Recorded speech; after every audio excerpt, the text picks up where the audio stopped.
سلام دوستان، به کانال یوتیوب نیچر بویز خوش اومدین. امروز قراره بریم به یه آبشار خیلی خفن تو رامسر که بهش میگن آبشار ممشلیم، اگه اشتباه نکنم. ممشلیم میگن، ممشلیم هم میگن. خیلی آبشار خفنیه.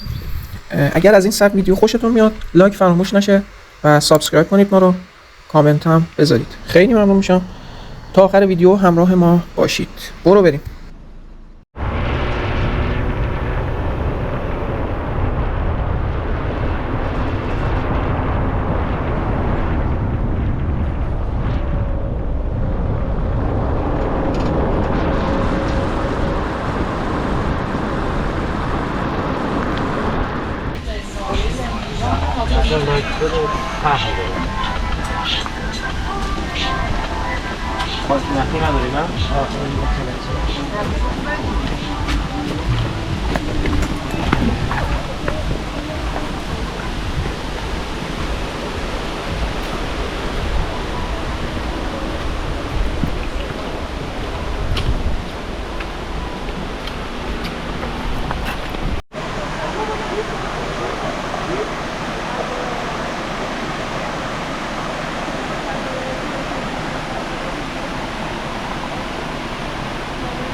چرا نگو؟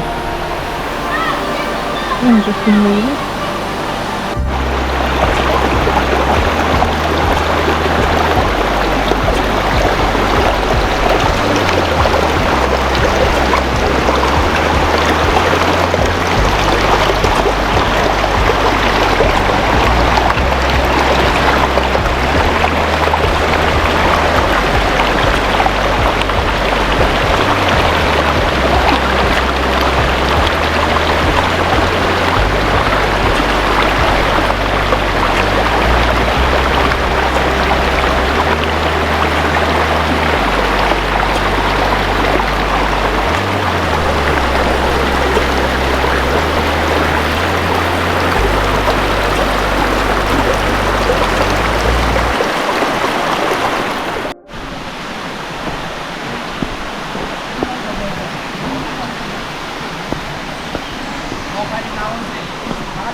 چرا اینجا مشخص نیست نه؟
خب دوستان ببینید از این رودخونه یه خرچنگ خوشگل پیدا کردم. ببینید چقدر باحال و بامزه است. نمیدونم چرا بیحال شده. فکر کنم باید تو آب باشه. بذارمش چنگاشو. خیلی بچه بذاریمش تو آب. نمیدونم چرا بیحاله انقدر.